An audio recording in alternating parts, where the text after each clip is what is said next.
here. Let's say we have a 5 voltage source and we have another voltage source and we have a resistor. We have one more voltage source.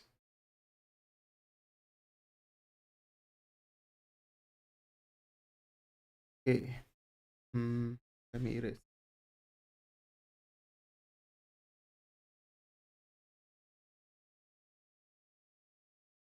Okay. So let's say the voltage right here is 3 voltage. Let's say this is 5. Let's say this is 2.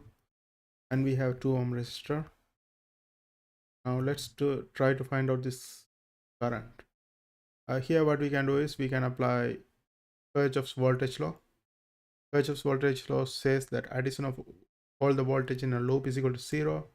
If I apply that, this is going to be what? This is plus to minus. So this is going to be plus 3 voltage. And then minus to plus, that's going to be minus 5 voltage. And then plus to minus, that's plus 2 voltage. And then here we have 2 ohm resistor, but we can use the Ohm's law. Ohm's law says I is equal to V is equal to I times R. And here I is I, and then R is 2. So this is this is like if you put plus minus, when it goes from plus to minus, that's plus. Plus, let's put, okay, let's say 2I. Okay, that's equal to 0. Now we can solve for this I, like 3 minus 5 is negative 2, negative 2 plus 2, that is positive, negative 2 plus 2, that is 0. 0 plus 2I is equal to 0. Therefore, I is going to be equal to 0. So the current here is 0. So what's the voltage? So we can say the equivalent of this voltage, like we can actually combine these 3 voltage together and say the voltage is 0 because there's no current produced. So the voltage is 0. Now let's look at some series of voltage sources and see how we can combine them together.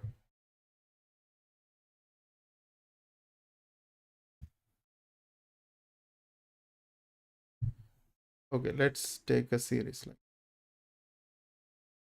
Let's say we have 3 voltage sources connected together. Plus minus, plus minus, plus minus. Let's say this is 4 voltage, 4 voltage, 4 voltage.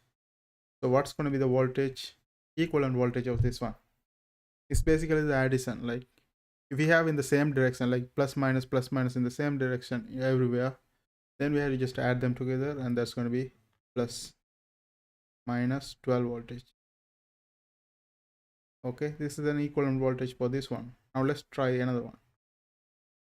Let's say we have voltage sources given like this: plus minus, minus plus, and then plus minus.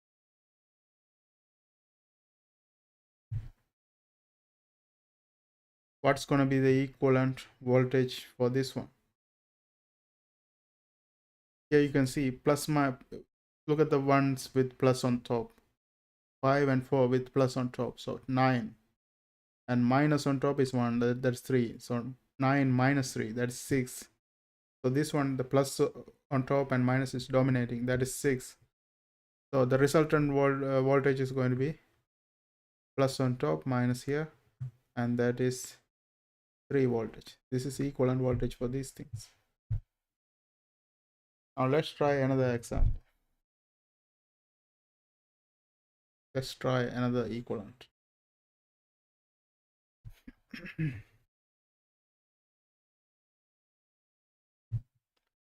Okay, let's say we have voltages like this: plus minus, plus minus, minus plus. Let's call this one V1, let's call this one V2, let's call this one V3. what's going to be the equivalent voltage?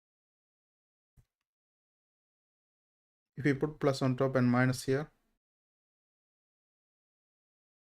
you can see the plus minus, this is plus on top, minus, so that's a plus. And we have plus on top, minus on the bottom, that's a plus. And here we have minus on top, plus on the bottom, so that's a minus V3. And this is the equivalent voltage for this one. Now let's look at a circuit. Okay,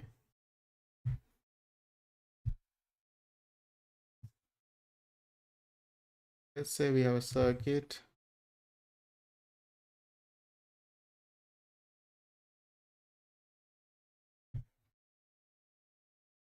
Here we have a voltage source, and here we have another voltage source, and here we have a resistor.